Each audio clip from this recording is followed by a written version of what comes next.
Good day, Dr. Pierre Marois. It's a great pleasure to have you today in our studio. You're a world famous doctor, Quebecer, Canadian, and you've worked at the Pediatric Hospital St. Justin, and you're a researcher and you're a medical teacher, professor at the Faculty of Medicine of University of Montreal.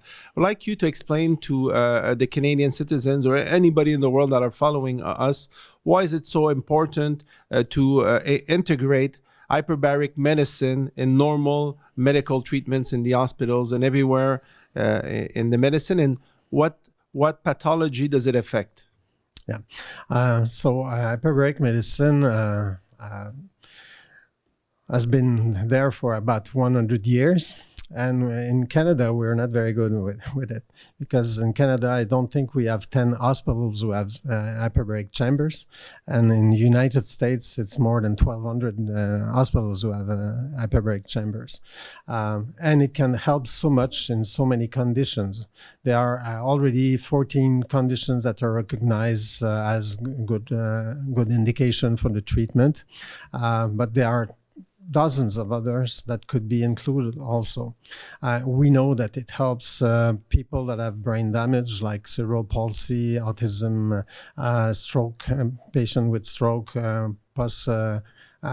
post-drownings as well. Post-drowning, post-concussion, and it can change their lives forever. And sometimes it can really save your life.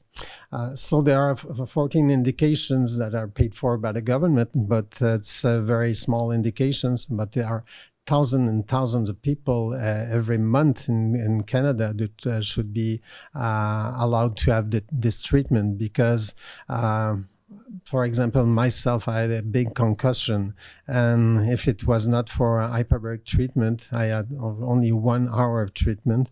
If it was not with that treatment, I would have consequences for all my life. My mother had a stroke, and she was completely paralyzed, could not speak, could not walk, and she did rehabilitation for about 2 months and a half, and she was not getting any better, just a little bit, but she could not go back to her house, and she was treated in a hyperbaric chamber, a portable chamber at home, and she came back perfectly normal, and she was able to live 8 more years completely autonomous in her house. She could do everything, receive us for supper, beating us at the cards or Scrabble and things like that. So she came back perfectly normal as before, and it's incredible change in her life, in our lives as her children, to have access to that treatment. And it saved hundreds and hundreds of thousands of dollars to the state, because she didn't need any support for anyone. And they were supposed to send her in a house for aged people, and she didn't have to go there. She was able to survive. And all the research we did so far with children with cerebral palsy, we have exactly the same results. 75% of the children who go in hyperbaric chamber improve their motricity, their cognition, or their speech. So it's thousands of children just in Quebec every year that could be improved with that treatment. It's incredible in Quebec and everywhere in Canada and everywhere in the world. Thank you so much for this explanation. You're welcome. Thank you. Dr. Pierre Marois, world famous researcher, doctor, and hyperbaric medicine specialist. You've conducted so many studies and showed vast improvements on children with cerebral palsy. Some of your results have shown 28 times improvements in children using hyperbaric medicine in children that have cerebral palsy. That's pretty incredible, right? Yes. And if you've shown these studies, why do you think that Health Canada, under the Justin Trudeau government, has decided to limit the access to hyperbaric chambers or hyperbaric medicine in general? And how can you justify that? It's very hard to understand because it is a treatment that have shown a lot of not only promises but a lot of results, and it should be allowed. Every child that has cerebral palsy, every adult who has a stroke should have access to that treatment. It could change completely their lives, and it's a very very affordable treatment. And in the Santé Canada, like 5 years ago, they just put an advice or an avis on advisory on internet, and you can access it. And they're saying all that is written in that advisory is completely false. They say that if you go in a hyperbaric chamber, a soft one that you can use at home at just 1.3 atmosphere with air, it could explode. It could kill you. It could take in fire.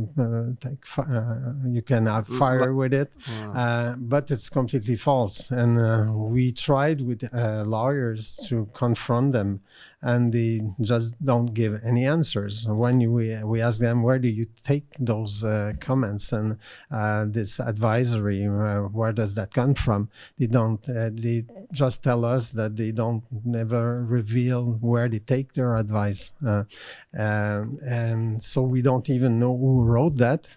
But there is absolutely no basis on this advisory that they published just 5 years ago. So Health Canada provides no transparency whatsoever on their conclusions that they're putting forward, and you feel that under the Trudeau government, they've been really attacking hyperbaric medicine and to make it less and less available to Canadians in needs. And the same for my story. We had to relocate to New Orleans, Louisiana, to have our son who suffered a post-drowning incident to receive hyperbaric medicine with one of your colleagues, Dr. Paul G. Harsh. Yes, so there's no scientific approach or logical approach about the conclusions of Health Canada or Santé Canada that are blocking hyperbaric medicine, right? There are none.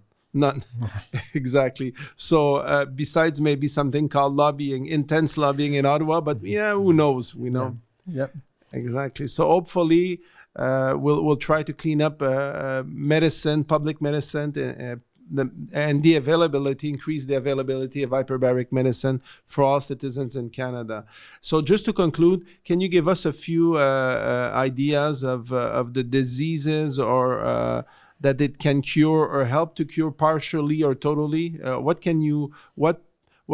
are the problems that hyperbaric medicine, the medical problems that hyperbaric medicine can help resolve partially or totally?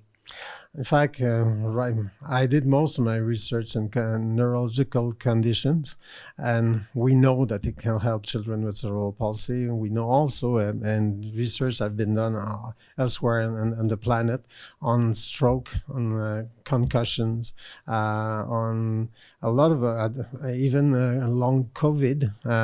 There are publications that shows that that's one of the only treatment that can help the patient with long COVID. It can help people who have Lyme disease. So there are plenty of conditions where your brain function is altered. It can get much better with this. And sometimes when you have inflammatory problems like colitis and things like that, it can also help. There are a lot of studies on these conditions too. This is on top of all the conditions that are already accepted as a good indication for hyperbaric oxygen therapy. And I've heard some patients have cured their multiple sclerosis. We know people in common that have been cured with that. We also people that have, wounds, open wounds or wounds related to the diabetes, exactly, diabetic wounds that have been healed. But this is a recognized treatment for diabetic wounds. Yeah. And from so can you give me a few recognized treatments that are on top of the ones you mentioned? Intoxication with carbon monoxide. So if you are in a fire, it will help you.